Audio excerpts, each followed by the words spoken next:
It's strange how one memory can change the way you think about yourself forever.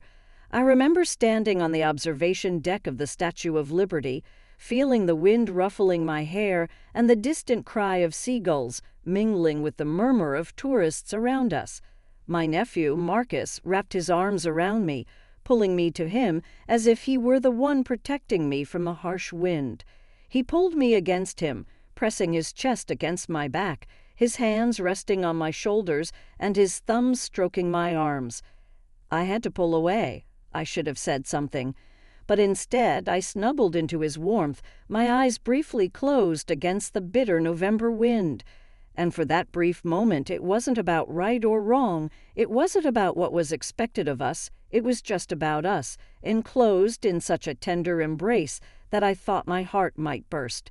It felt like time had stopped, that the world around us had disappeared, leaving just the two of us standing in each other's arms.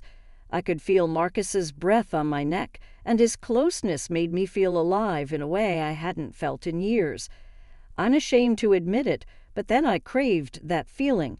I wanted the warmth of his body, his gentle gaze, like I was something precious, something worth protecting. Marcus was 28, full of life, and his bright smile could warm the coldest day. The way he looked at me, his eyes lingered on me for a second, and I knew he felt the same way. We both knew it was wrong, but there was something inevitable about it, like a storm that had been brewing for years and finally broke, raining down rain on everything we thought we knew.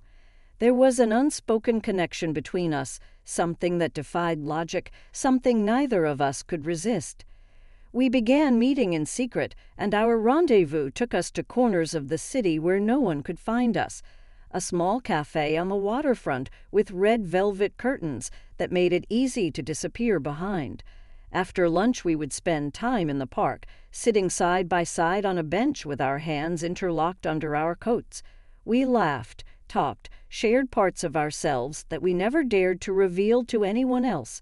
It was beautiful, intoxicating, and frightening at the same time. Every touch, every look carried meaning, the promise of something more. We were careful, but the intensity of our connection was hard to hide. There were times when Marcus would reach for my hand, and I could feel my heart racing. The excitement of being close to him overpowered my sense of caution. I think we would have been able to keep our secret if it weren't for Marcus's uncle, my husband, Robert.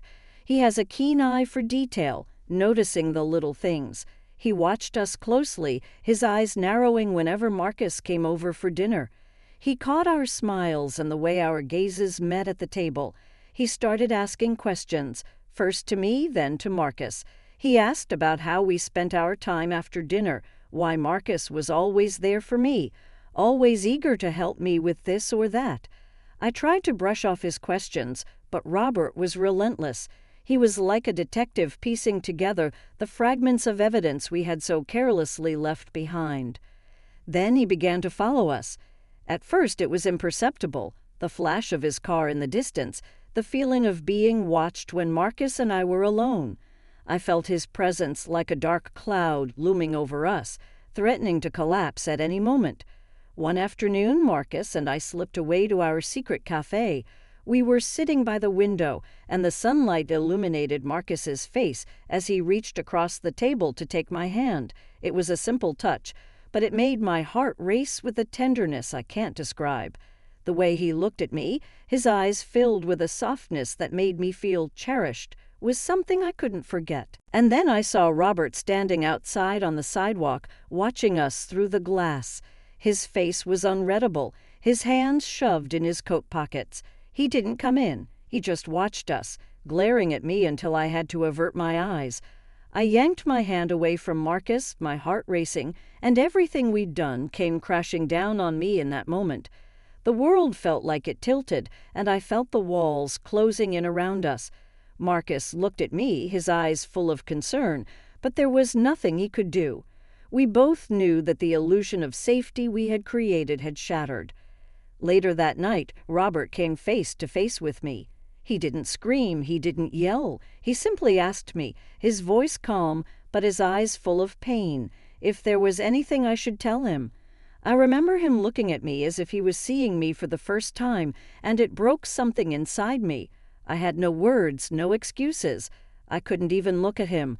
The shame, the guilt, it was all too much. It felt like a knife had been plunged into my chest, and I realized that I had hurt him in a way that couldn't be undone. He looked so lost, so broken, and I knew I was to blame for that pain. Marcus and I stopped seeing each other after that. It was too dangerous, too painful. I knew I couldn't risk losing everything I had: my marriage, my family. Thoughts of what we'd done haunted me, and the memory of Marcus's touch lingered like a ghost that didn't want to leave. I missed him terribly, the way he made me feel alive, the way he understood me in a way no one else ever had. But sometimes, late at night, I think about that day at the Statue of Liberty.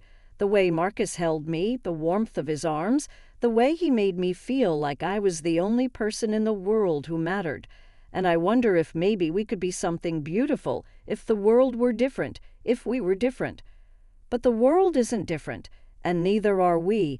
We are bound by the choices we've made, by the consequences of our actions. I try to find comfort in the life I have, in the family I choose to protect, but some part of me always wonders. Part of me dreams of what could have been, longs for the impossible. Maybe that's the way it is. Some kinds of love are meant to be fleeting, like a spark that burns brightly but can't last. A love that is as beautiful as it is tragic, a reminder of the parts of ourselves that we can never truly rid ourselves of.